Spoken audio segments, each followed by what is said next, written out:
जय श्री जगन्नाथ।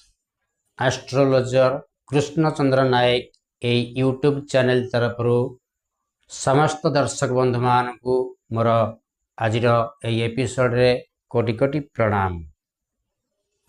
दर्शक बंधु आज एक अद्भुत एवं आश्चर्यजनक विषय वस्तु आज एपिसोड आपण जानिले आश्चर्य हेबे। विश्व प्रसिद्ध श्री श्री प्रभु जगन्नाथ का मंदिर रा अद्भुत पांचटी शक्ति तारी उपरे आज टॉपिक टी तेणु ए टॉपिक टी को आरंभ करिया पूर्व मु प्रथम कहि रखुची जो दर्शक बंधु माने मोर यूट्यूब चैनल एस्ट्रोलोजर कृष्णचंद्र नायक प्रथम थर पर विजिट करुचंती से दर्शक बंधु माने याकू निश्चय सब्सक्राइब करंतु। यह छड़ा अन्य समस्त दर्शक बंधु माने याकू लाइक की कमेंट एवं अन्य मानक सहित शेयर करिया पई अनुरोध रहिला। चलन दर्शक बंधु आज रही सुंदर कार्यक्रम टी आरंभ करिबा। विश्व प्रसिद्ध श्री श्री महाप्रभु जगन्नाथ मंदिर रे पांचटी अद्भुत रहस्य विषय जानिबा। प्रथम रहस्य आपण जानिले आश्चर्य हेबे। वर्तमान आधुनिक जुग रे विज्ञान चंद्र पृष्ठ रे पहुंची सरलाणी। आज मनीष असाध्य को साधन करि पारुची विज्ञान बल रे। वैज्ञानिक शक्ति निकट रे काहर शक्ति मध्य हार मानिनी, किंतु पुरी मंदिर रे आज पर्यंत जेकोस प्रकार वैज्ञानिक बड़ बड़ रिसर्चर मध्य एहार भेद मध्य पाउनांती।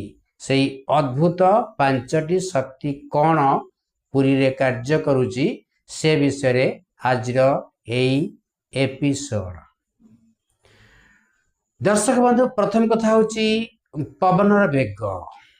आपण जानती जे पवनर धर्म होची समुद्ररू दिन बेला पवन, दिन बेला समुद्ररू स्थल भाग को पवन प्रवाहित हुए एवं राति रे स्थल भागरू जल भाग को पवन प्रवाहित होइथाए। किंतु पुरी रे थिबा समुद्र एहार विपरीत फल देखाए। यह एक आश्चर्य कथा।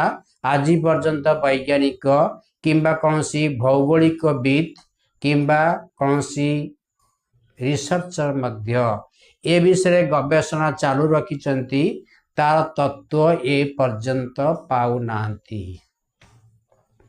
ता सहित आपनकर पतित पावन बाना जगन्नाथ मंदिर चूड़ी रे जो पतित पावन बाना उड़ी थाए, पवन जो दिगरु प्रवाहित हुए बा पवन जो दिगरु बहु थाए से ओलटा दिगरे से बानाटी उड़ू थाए। यह मध्य एक आश्चर्य कथा। द्वितीय कथाटी होची जगन्नाथंकर जो नीलचक्र रही। ये जो नीलचक्र टी होची हमर अष्ट धातु रे निर्मित। ए नीलचक्र जदि आपण चाहिबे पुरी शहर रे जेको जगह रही जदि नीलचक्र को चाहिबे से सर्वदा आपण को आड़ू को मुह करी रहिथिबार देखा जाए। आपण पुरी टाउन रे जेको जगह देखंतु नीलचक्र को आपण को आड़ू को मुह कर रहिछि बोली नीलचक्र आपण को सदा सर्वदा देखा दब। देखा जीवाटा निहाती देखा जीव। ये गोटे मध्य आश्चर्य कथा। से विषय मध्य रिसर्च होची, तार कौन सी जिनिस मध्य आज पर्यंत वैज्ञानिक काम करूनी। एठी भगवान कर की अदृश्य शक्ति, भगवान कर की शक्ति एठी कार्य करूची आपण एउथुर माने करूथिबे। ता सहित आपण मध्य जानती पुरी श्री श्री जगन्नाथ मंदिर मध्य छाया किंबा नीलचक्र कौन सी छाई मध्य यह कौन सी प्रकार छाया सूर्य किरण रे आदौ पड़े नहीं। तेणु आपण एथुरु अनुमान करथिबे एठी की चुंबकीय शक्ति कार्य करुची। मंदिर कौन सी छाया देखा जाए नहीं, केबे भी देखा जाए नहीं। आपको मन रखिए यह एक अद्भुत शक्ति भगवान कर की माया की शक्ति सेठी अच्छी। ये प्रकार जिनिस मध्य पुरी रे देखिबा को मिलता है। तार परवर्ती कथाटी होची अद्भुत शक्ति गोटे कार्य करुची। आपनकर से पुरी मंदिर रे कौन सी चढ़ई, कौन सी पक्षी किंबा कौन सी प्रकार आकाश मार्ग रे जाउथिबा उड़ा जहाज हेलिकॉप्टर मध्य एई मंदिर उपरे कार्यकारी करे नाही। विशेषकर कौन सी चढ़ई बा पक्षी माने आपनकर विभिन्न मंदिर को गले आपन देखिबे विभिन्न मंदिर उपरे विभिन्न प्रकार चढ़ई बसिथिबे उड़ी जाउथिबा देखुथिबे। किंतु पुरी मंदिर रे कौन सी विहंग बा कौन सी गोटिए चढ़ई बसिबार केबे देखा जाए नाही। जानतु एठी की प्रकार चुंबकीय शक्ति रहुची, पक्षी मान को मध्य सेटा को टाणी पारु नाही। तेणु यह होची प्रभु श्री श्री जगन्नाथंकर की लीला की अद्भुत शक्ति ए मंदिर रे एवं ता सहित प्रभुंक निकट रे अछि। एउथुरु आपण अनुमान करुथिबे। आउ एक अद्भुत शक्ति कथा कहबा को जाउछि। विशेष करिकि नै पुरीर अति निकट रे समुद्र बेलाभूमि रहिछि। ए बेलाभूमिर ए पुरीर समुद्रर गर्जन शब्द एवं गर्जनर शब्द आपण पुरी टाउन रे जे कोन जगह थिला बेले आपण को निश्चय कान को एक कथा सुना जीवो। किंतु जेते बेले आपण सिंह द्वार निकट रे पहुंची गोटिए पाद आगु पकाई देबे एई समुद्रर गर्जन शब्द कुआड़े उभान हो जाए। तेणु या देखु परीक्षा कर देखु। तेणु आप सिंह द्वार निकट रू गोटे पाद घुंची गले मंदिर आड़ को आपणकर यही समुद्र गर्जन शब्द आदौ शुणा जाए नहीं। तेणु आमर लोकंक मतरे कथित अच्छी जे माँ सुभद्रा प्रभुंकर नीरव रहा पाई इच्छा थिला बोली से समुद्र को एक कथा अनुरोध करथिले।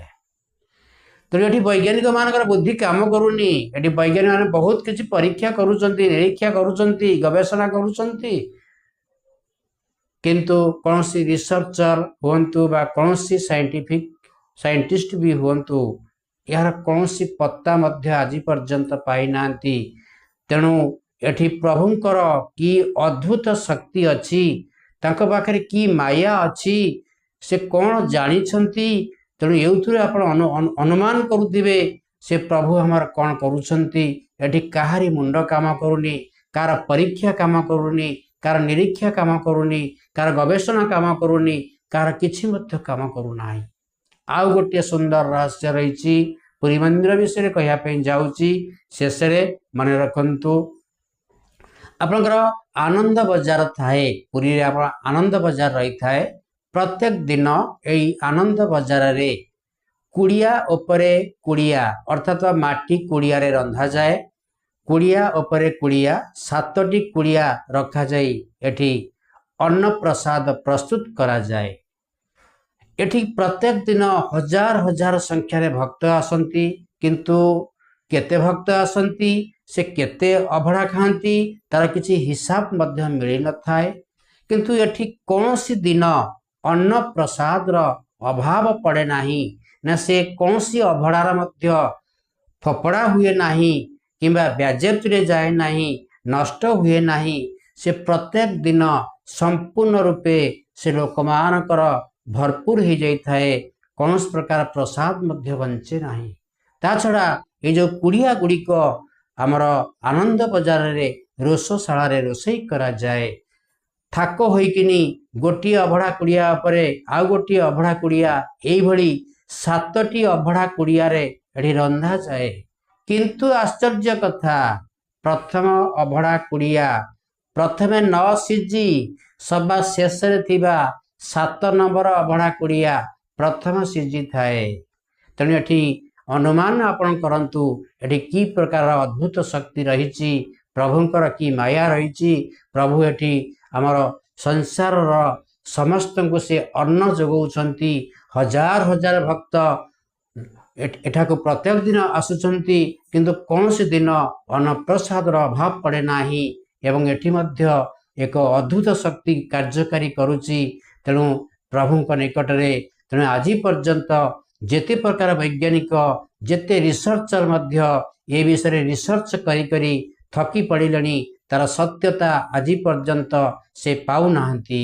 तेणु ए विषय मध्य आज मध्य गवेषणा चालू रही। देखा जाऊ प्रभुंक कौन अच्छी लीला। तेणु भविष्य जदि यार रिसर्चर सत्यता मिलिबार आशा नाही बोली मु आशा करुची, किंतु एठी निश्चय भगवान कर शक्ति कार्य करुची। तेणु मने रखंतु।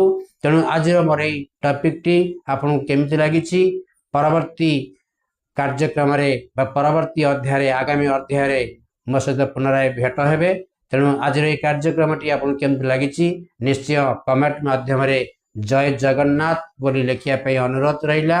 या छड़ा या को सब्सक्राइब करने सहित लाइक कमेंट एवं अन्य मान सहित शेयर करने मोर अनुरोध रहिला। जय जगन्नाथ, जय जगन्नाथ।